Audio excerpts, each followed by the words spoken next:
Hello प्यारे मित्रों, मैं आप सभी को जो है श्वसन के बारे में बताने जा रहा हूँ। श्वसन किसे कहते हैं? तो श्वसन किसे कहते हैं, इसे इंग्लिश में कहा जाता है रिस्पायरेशन। रिस्पायरेशन रिस्पायरेशन बोला जाता है। श्वसन जो होता है, श्वसन की क्रिया जो है हमारे शरीर के अंदर होती है। और ये जो होता है, जो भी हम भोज्य पदार्थ लेते हैं, भोज्य पदार्थों का जो है पूर्ण ऑक्सीकरण होता है। क्या होता है? जो भी भोज्य पदार्थ होते हैं उनका पूर्ण ऑक्सीकरण होता है। अब पूर्ण ऑक्सीकरण के चलते जो है जो भी ग्लूकोज के अणु हैं वो टूटते हैं। और टूटने के द्वारा, किसके द्वारा टूटते हैं? तो एंजाइमों के द्वारा टूटते हैं। किसके द्वारा टूटते हैं? तो एंजाइम के द्वारा। तो ये एंजाइम कौन कौन से होते हैं? पहला होता है लाइपेज, जिसे वसा का पाचन करता है। लाइपेज जो होता है वो वसा का पाचन करता है। दूसरा होता है जो है वो एमाइलेज होता है। और एमाइलेज जो होता है वो जो है हमारे शरीर में जो भी स्टार्च है, शर्करा है, उसका पाचन करता है। जबकि एक ट्रिप्सिन पाया जाता है, वो जो है वो प्रोटीन का पाचन करता है। तो हम जानते हैं श्वसन की क्रिया किसे कहते हैं। श्वसन की क्रिया से किसका निर्माण होता है? जो भी हम भोज्य पदार्थ लेते हैं, क्या कर लेते हैं? भोज्य पदार्थ। तो भोज्य पदार्थ लेते हैं तो भोज्य पदार्थों का क्या होता है कि एंजाइमों की सहायता से, किसके सहायता से? एंजाइमों की सहायता से ये टूट जाते हैं। किसमें?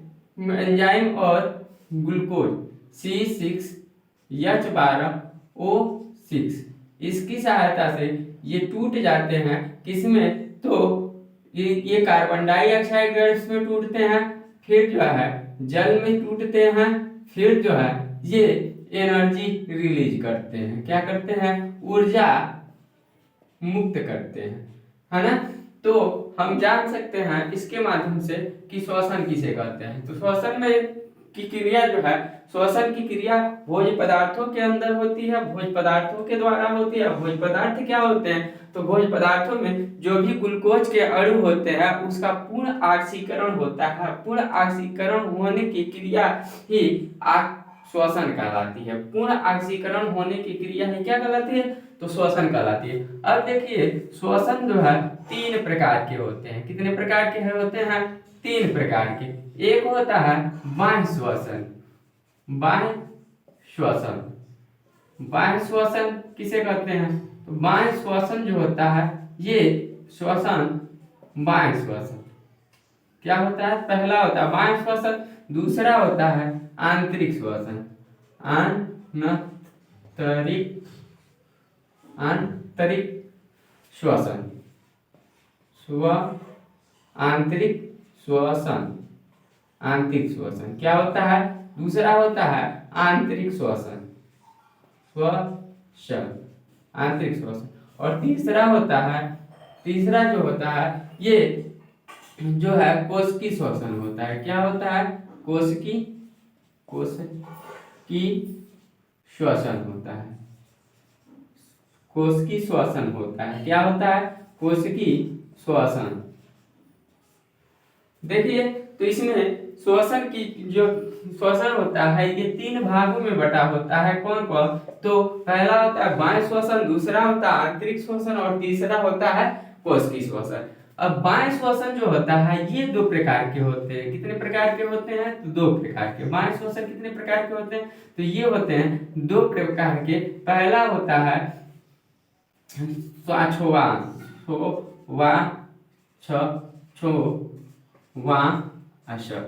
क्या होता है? श्वासोच्छ्वास, या इसे बहिर्गमन भी कहते हैं। क्या कहते हैं? बहिर्गमन भी कहते हैं। और दूसरा जो होता है वो होता है गैसीय।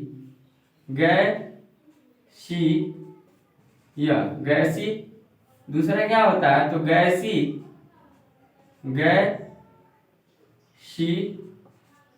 गैसीय विनिमय होता है। विनिमय गैसीय विनिमय होता है।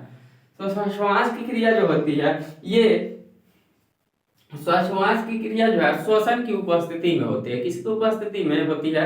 तो श्वास की क्रिया जो है श्वसन की उपस्थिति में होती है। और श्वसन की उपस्थिति के कारण जो है जो भी मतलब हमारे शरीर में भोज्य पदार्थ हैं वो छोटे छोटे पदार्थों में टूट जाते हैं। छोटे छोटे पदार्थों में टूट जाते हैं। कार्बन डाइऑक्साइड, जल और ऊर्जा में किसमें टूटते हैं? तो कार्बन डाइऑक्साइड प्लस जल और प्लस ऊर्जा में टूट जाते हैं। और ये क्रिया जो होती है ये श्वासोच्छ्वास या बहिर्गमन कहलाती है। जब ये जब टूटते हैं तो यहाँ से जो है श्वासोच्छ्वास की क्रिया जो होता है ये ऑक्सीजन की उपस्थिति में होता है और इसमें कार्बन डाइऑक्साइड, जल और ऊर्जा मुक्त होती है। तो इसे बहिर्गमन भी कहते हैं। इस क्रिया को बहिर्गमन भी कहते हैं। और ये जो है गैसीय विनिमय ये पादपों के अंदर पाया जाता है। किसके अंदर पाया जाता है? पादपों के अंदर। पादपों के अंदर पाया जाता है। जो भी पत्तियां होती हैं वो उनके माध्यम से गैसों का आदान प्रदान होता है। पत्तियों में क्या पाया जाता है? तो पत्तियां जो होती हैं उसमें उसके सबसे निचले भाग में पाया जाता है रंध्र। और रंध्र के अंदर जो है 1-2 कोशिकाएं पाई जाती हैं जिसे हम गार्ड सेल कहते हैं। ये क्या करती हैं? पत्तियों का रक्षा करती हैं। और पत्तियों के अंदर ही गार्ड सेल के अंदर ही पाया जाता है जिसे हम कहते हैं, क्या कहते हैं? तो पत्तियों के अंदर पाया जाता है उसे कहा जाता है स्टोमेटा। क्या कहा जाता है? स्टोमेटा कहा जाता है। स्टोमेटा बोला जाता है। और स्टोमेटा जो होता है ये इनके बीच जो है जो भी भोज्य पदार्थ हैं वो ग्लूकोज के जो भी भोज्य पदार्थ हैं वो स्टोमेटा के मंड के रूप में होते हैं। किसके रूप में होते हैं? तो मंड के रूप में होते हैं। पादपों में के अंदर जो है रंध्र पाया जाता है। और रंध्र में कौन पाया जाता है? तो रंध्र में पाया जाता है गार्ड सेल। और गार्ड सेल के अंदर पाया जाता है स्टोमेटा। और स्टोमेटा में पाया जाता है मंड। और मंड जो होता है एक प्रकार की शर्करा होती है। क्या होती है? तो एक प्रकार की शर्करा होती है। और ये शर्करा जो होती है ये पत्तियां जो है डायरेक्ट इसका उपयोग नहीं कर पाती हैं, इसलिए ये चेंज कर देती हैं किसमें? तो कार्बोहाइड्रेट में। किसमें चेंज कर देती हैं? कार्बोहाइड्रेट में चेंज कर देती हैं। कार्बोहाइड्रेट में चेंज कर देती हैं और ये अपना भोजन बनाती हैं। तो इस प्रकार जो है श्वसन जो क्रिया होती है ये पादपों में होता है जिसे गैसीय विनिमय कहते हैं। गैसों का आदान प्रदान। इसमें जो है पत्तियां क्या करती हैं? वातावरण से कार्बन डाइऑक्साइड को गैस को लेती हैं और ऑक्सीजन को छोड़ती हैं। क्या करती हैं? तो ये जो होता है पत्तियां जो क्या करती हैं? कार्बन डाइऑक्साइड गैस को लेती हैं, ऑक्सीजन को मुक्त करती हैं यहाँ पे, है ना। तो यहाँ पे ये देख चुके। अब देखिए आंतरिक श्वसन क्या होता है? तो आंतरिक श्वसन होता है ये आंतरिक श्वसन जो है ये भी दूसरा है आंतरिक श्वसन। आंतरिक श्वसन भी होता है ये पौधों के अंदर ही पाया जाता है। किसके अंदर पाया जाता है? तो पौधों के अंदर पाया जाता है। और ये भी यही प्रोसेस है जो गैसीय विनिमय का होता है। ये रंध्रों के माध्यम से होता है और रंध्रों के द्वारा ही गैसों का आदान प्रदान होता है। और पत्तियों के आंतरिक भाग में होता है, अंदर वाले भाग में होता है। ये प्रकाश संश्लेषण की उपस्थिति में होता है। प्रकाश संश्लेषण की उपस्थिति में पत्तियां जो होती हैं वो अपना भोजन बनाती हैं और बना के जो है कार्बन डाइऑक्साइड को ग्रहण करती हैं और जो है ऑक्सीजन को मुक्त करती हैं। तीसरा होता है कोशिकीय श्वसन। क्या होता है? तीसरा कोशिकीय श्वसन। तो कोशिकीय श्वसन जो होता है ये जंतुओं में होता है और मनुष्यों में होता है। किसमें होता है? कोशिकीय श्वसन जो होता है मनुष्यों में होता है और जंतुओं में होता है। ये श्वसन में जो है एंजाइमी क्रियाएं होती है, एंजाइमी क्रियाओं के साथ होता है, एंजाइमी क्रियाओं के साथ होता है। हमारे शरीर में जितने भी एंजाइम पाए जाते हैं, हमारे शरीर में 3 एंजाइम पाए जाते हैं। हमारे शरीर में कितने एंजाइम पाए जाते हैं? तो 3 एंजाइम पाए जाते हैं। पहला होता है लाइपेज, लाइपेज जो होता है, लाइपेज जो होता है ये वसा का पाचन करता है। किसका करता है? तो वसा का पाचन करता है, वसा का पाचन करता है, वसा का पाचन करता है। जबकि दूसरा होता है एमाइलेज। दूसरा क्या होता है? एमाइलेज, ये जो होता है, ये जो है एमाइलेज स्टार्च, शर्करा स्टार्च